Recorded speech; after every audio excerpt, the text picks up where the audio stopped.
You see, Jack, plenty of liquor never hurt anyone. Being drunk is just about the best thing I know of. We've heard there are some rumors of the dangers of beer. Our research reveals that only one thing is clear. Chronic heavy drinking makes your wills disappear. You don't need your liver or your elderly years. Just give up on happiness or future careers. All you need is alcohol, so buy some now. We all know drinking isn't exactly like this. We've constantly been exposed to the idea that drinking and college just go together. Movies and television constantly portray alcohol consumption as a fun, comical activity with no real consequences. This is a clip from the 2003 movie Old School.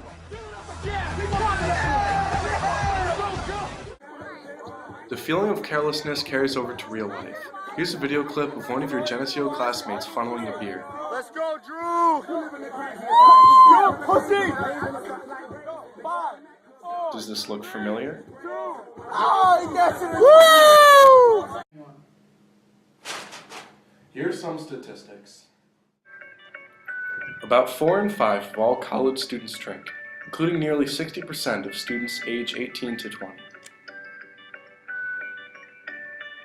Almost 600,000 students between the ages of 18 and 24 are unintentionally injured under the influence of alcohol each year.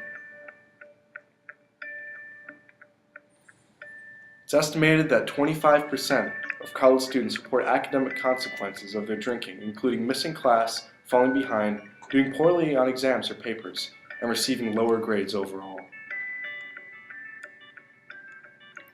The National Institute on Alcohol Abuse and Alcoholism defines binge drinking as a pattern of drinking that brings a person's blood alcohol concentration to 0.08 grams per cent or above.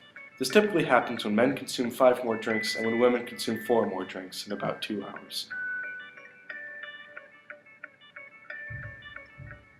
About 90% of the alcohol consumed by youth under the age of 21 in the United States is in the form of binge drinks. The proportion of current drinkers that binge is highest in the 18 to 20-year-old group, with 51%.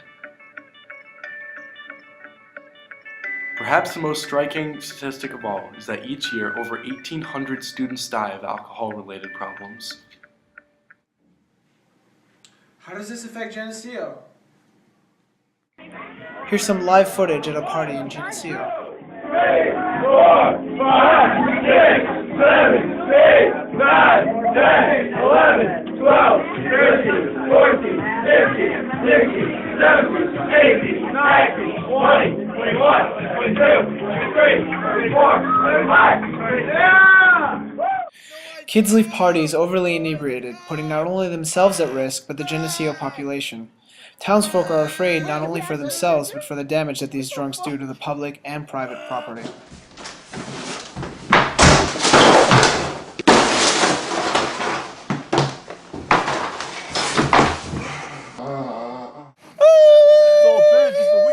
However, noise complaints aren't the biggest issue at Geneseo.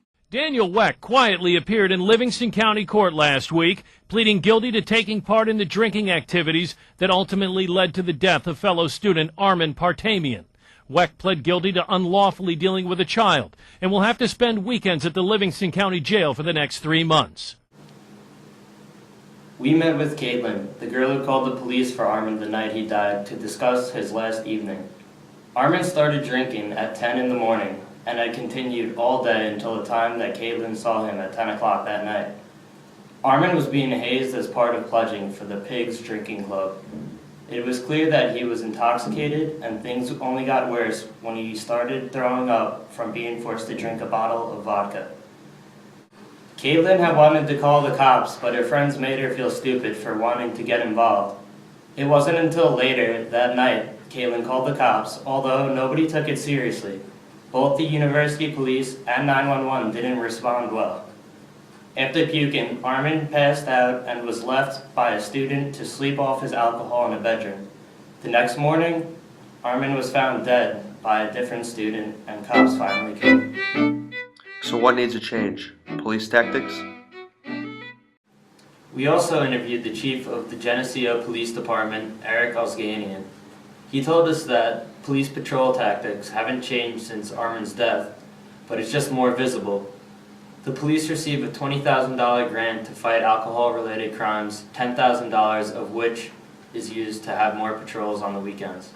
In addition, a bill was passed in November to give amnesty for a student calling for a drunk friend as long as they didn't provide them with the alcohol. Even from a student's point of view, the police is doing all they can to try to combat Geneseo's drinking problem. Partamian's death shook the Geneseo campus last spring. His blood alcohol level at .55 when he was found dead inside the off-campus house of the independent fraternity known as the Pigs. As the new school year begins, students have noticed more police presence. Drinking-associated crimes are one of the top 3 problems that Geneseo has, with the most tickets getting issued at the beginning of the academic year. He was insightful in regard to the townspeople's role in helping solve the problem, which is through support of alcohol education and awareness programs through the police. We also had something at New Student Orientation in August where every one of our freshman students was trained in something called bystander training with the hope that they will intervene when they see their friends doing something that might be leading them down a tragic road. Do you believe an event such as Armin's death is going to repeat itself? It could easily, yes. And there have been some instances when a person's life has been saved by an incident on North Street. It must have been 3 or so years ago, where this guy was bent over and was purple. And the police officer happened to come for some other reason or something or other and literally saved the kid's life. So why the sudden change? Why should we start caring now? People die, right? 1 kid every 4 years doesn't sound too bad. Wrong. That's awful. Nobody needs to die. Students just need to look out for one another. Everyone we've interviewed agrees that an event like this will definitely repeat itself in the near future. It's due to happen, yet we, the students, are not doing anything to try and stop that. What if that had been your friend? What if that had been you? What would your parents have done? It only takes a little bit for a night to get out of hand, and a little peer pressure, and who knows, you could be the next Armin. But not everyone appears to be getting the message. I-Team 10 has learned that grand jury subpoenas recently went out regarding an incident that occurred at this fraternity house on September 8th. Sources tell us 4 underage students were taken to the hospital that night after drinking too much during a pledge event here at the DK House, a recognized fraternity at Geneseo. During our interview with Caitlin, she suggested several ways that the students and faculty could help avoid having another person lose his or her life to alcohol. Fraternities could employ the sober brother policy, where one member would remain sober for the duration of the party and help keep friends and guests safe. Another way to keep peers safe would be the mandatory reporter, where a person in a group of friends would stay sober and take it upon themselves to call help if need be. Friends should always have a buddy to stay with them for the night, so people will always have someone to look after them. Caitlin also mentioned the Stand Up Project, where the students and administration could work together to help avoid being bystanders when peers are in trouble. As the Geneseo community. As the Geneseo community. As the Geneseo community. We get involved. Learn and take action. We are not bystanders. We are not bystanders. From looking out for our environment to looking out for each other. We stand up and take action. And take action.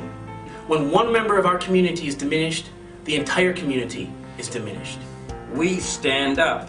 I stand up. I stand up. I stand up. I stand up. I stand up. Now you stand up. When we had the mayor in for the interview, he gave us this pamphlet called Be a Good Neighbor, which is filled with a bunch of great information on ways to avoid having problems with the townspeople and being safe when having parties. If you lost yours, which I'm pretty sure you already did, I suggest picking up another one. And remember, if you're not a part of the solution, you're part of the problem.